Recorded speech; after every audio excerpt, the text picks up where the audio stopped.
Hello, and in this video we're going to look at the gameplay of the Advanced Fighting Fantasy Darkest Dungeons game. So I've set the table up ready to go. I've chosen the Warrior Mage hero and I've put my stamina, luck, mana and provisions tokens on my hero sheet. Now you'll notice there's no picture yet, not every card is currently illustrated. So the Warrior Mage gets 3 spells. So that's a wizard spell, that's a police one, so we don't have that. That's a wizard spell, that's a wizard spell. So I've got Fear, Teleport, and Sure Shot. Fear means that I can get past enemies without fighting them. Teleport means that I can move multiple tiles. I can move to any face-up tile, but it takes a lot of mana points. And Sure Shot means that I get a bonus to missile attacks. Now in this game, a solo game, that's pretty much a useless spell, but that's what we've got and that's what we have to deal with. Now I also get an ability, so I get a choice of either a wizard spell, either a wizard ability or a warrior ability. I'm actually going to go for a warrior ability for this game, and I've got Determined. That means that if I narrowly lose a battle, I can re-roll it. Put that over there. Now, the other thing we have to draw is a dungeon condition card. This determines the state of the whole dungeon. So, we've got Consecrated. It was once the Holy Temple of some great deity, and some of that essence remain. The Priest hero, which I'm not, starts with extra mana tokens. Eating provisions restores 1 extra stamina. So, that has a little bit of an impact on me, but not huge. So we've got our time track. We move our time track to round 1. We draw a tile.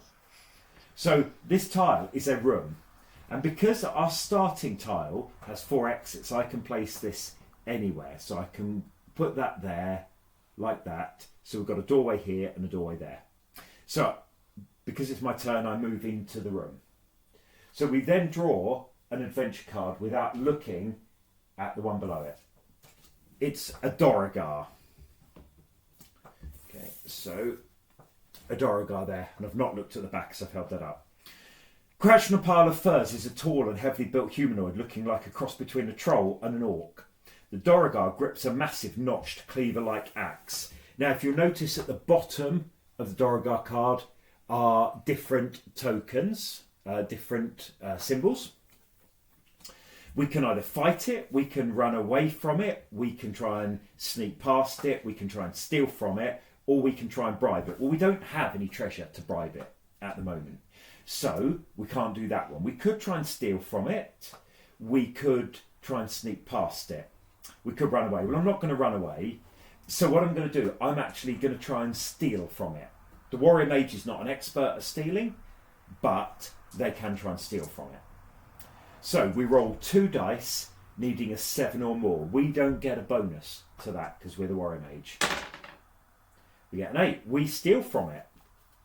So we turn it over. It has 1 treasure token. We leave the card there because the Dorogar is there, and we get a treasure card. The treasure card is 2 bags of gold. So we take 2 treasure tokens from our little pot. I've organised them in here.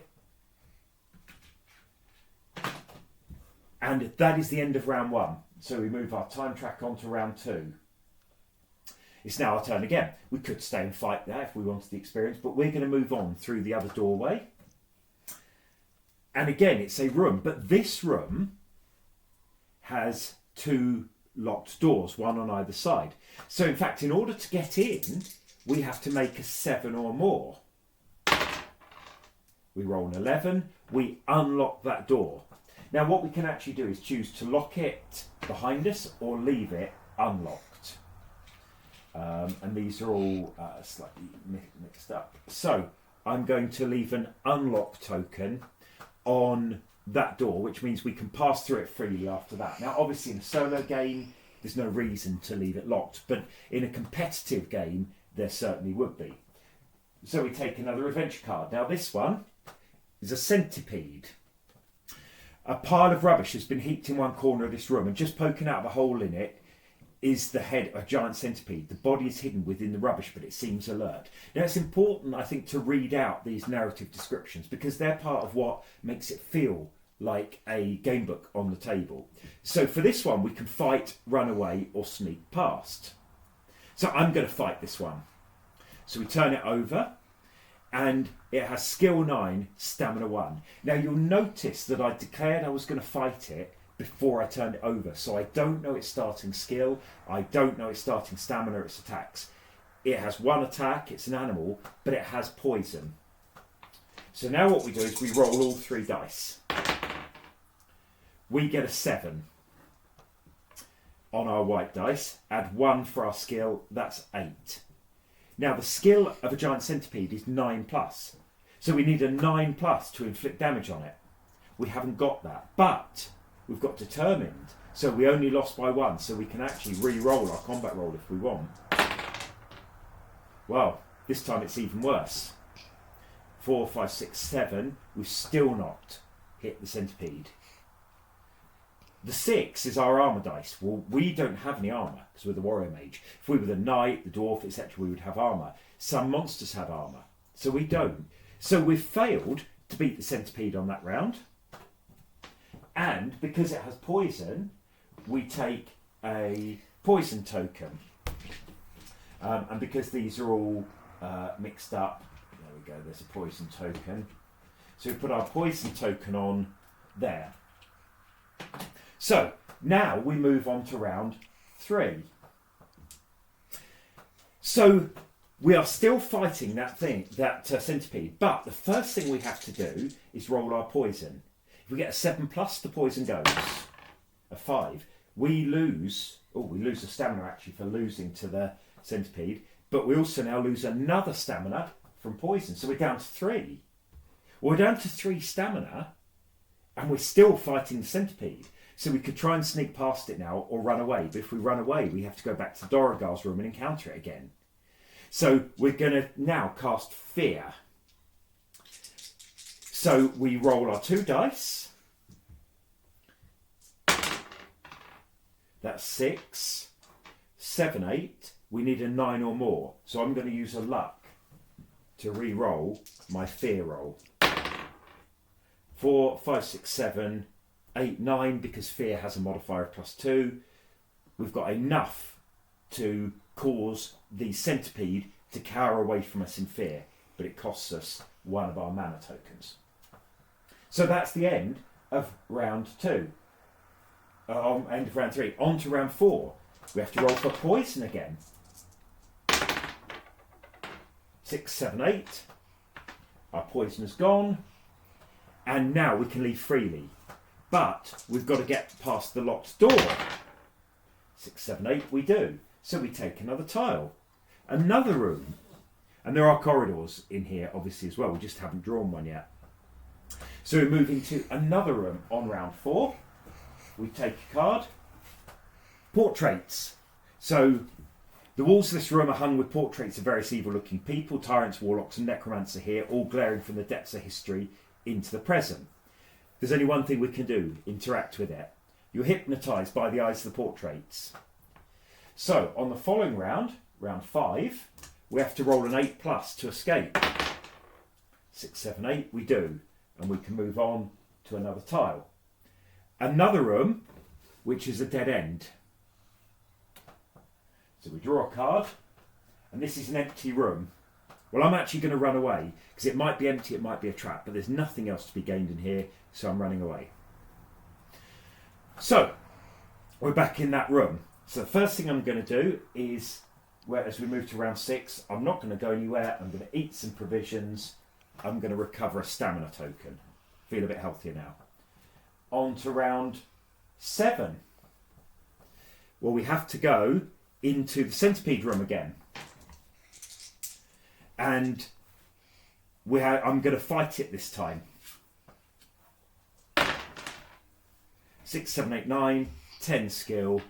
We've beaten the centipede. We keep the centipede. It has 1 stamina, so that's 1 experience. As soon as we get 5 stamina worth of experience, we can move on. So, on to round 8. Going quick. We get back. I'm going to fight Dorogar. I'm fed up with this. Right, we've failed. So I'm going to use a luck to re-roll. 9, 10. We've beaten the Dorogar because it has skill 9. It has no armour. So I've got another stamina worth of experience.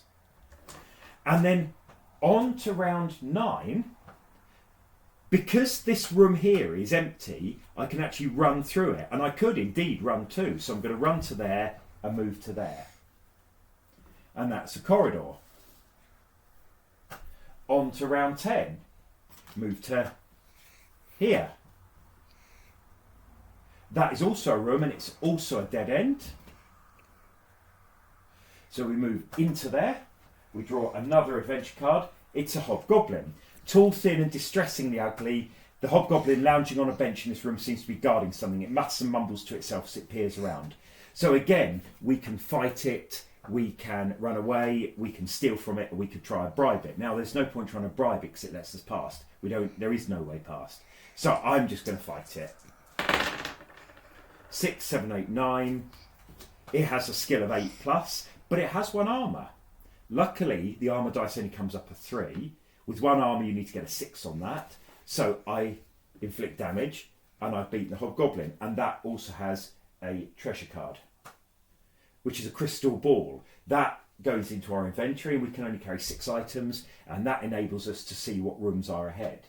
So as we move on to room 11, we can run back to here and move on to another tile. Now, I'm not going to go through any more, but we're already 11. We're already on to turn 11 of 30. So if we've got to find and defeat the boss, we've wasted a few rounds fighting here, and so on and so forth. And our boss tile will be somewhere in that pile. So that's a quick overview of the game mechanics, and that is pretty much it. There's obviously specifics and subtleties to it, but that really is the basic game mechanics, and it's easy enough for even small children to pick up. Hopefully that's been useful, and thank you very much.